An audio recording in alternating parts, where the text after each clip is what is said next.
England की राजगद्दी साल 1509 से लेकर 1547 तक हेनरी के हाथों में हुआ करती थी। राजा हेनरी की कई पत्नियां और एलिजाबेथ व मैरी नामक दो बेटियां थीं। इनमें से मैरी राजा की पहली पत्नी की बेटी थी। राजा हेनरी को मैरी ज़्यादा पसंद नहीं करती थी, इसलिए वो उसके साथ बुरा व्यवहार करते थे। मैरी महल के नौकरों के साथ महल का काम करती थी। अगर मैरी कुछ कह भी दे तो राजा उसका कोई बात नहीं मानते थे।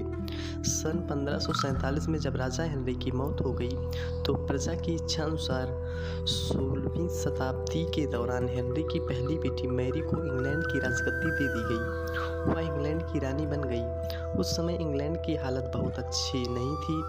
इंग्लैंड कैथोलिक और प्रोटेस्टेंट इन दो धर्मों के बीच में बढ़ गया था।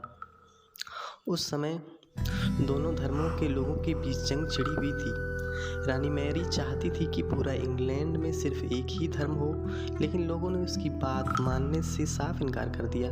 इससे नाराज होकर रानी ने उनकी बात न मानने वालों को मौत की सजा दे दी थी। वह ऐसे लोगों को जिंदा भी जला देती थी। रानी मैरी की इस क्रूरता की वजह से इंग्लैंड के लोगों में उससे नफरत करने लगे। ऐसे भी कहा जाने लगा कि रानी मैरी कुंवारी जवान लड़कियों के खून से नहाती थी। उसका मानना था कि उनके खून से नहाने से वह ज़्यादा दिनों तक जवान रह सकती है। कुछ सालों बाद रानी मैरी ने शादी कर ली और कुछ समय बाद इंग्लैंड में एक खबर आई कि रानी मैरी गर्भवती हैं और जल्द ही उनके राज्य को उनका नया राजा भी मिल जाएगा। इस बात से हर सभी खुश हुए, लेकिन उस समय रानी मैरी के साथ बहुत ही अजीब घटना हुई। उनके गर्भ से किसी भी बच्चे का जन्म नहीं हुआ, बल्कि कुछ ही महीनों बाद रानी मैरी का पेट फिर से सामान्य हो गया। वहाँ के ओझा लोगों ने अपनी तंत्र विद्या से बताया कि रानी मैरी के गर्भ में कोई बच्चा नहीं है, परंतु एक भूत आकर निवास करता है। कुछ समय बाद फिर रानी मैरी के गर्भ में ही वही भूत आकर रहने लगा और वह फिर से गर्भवती हो गई।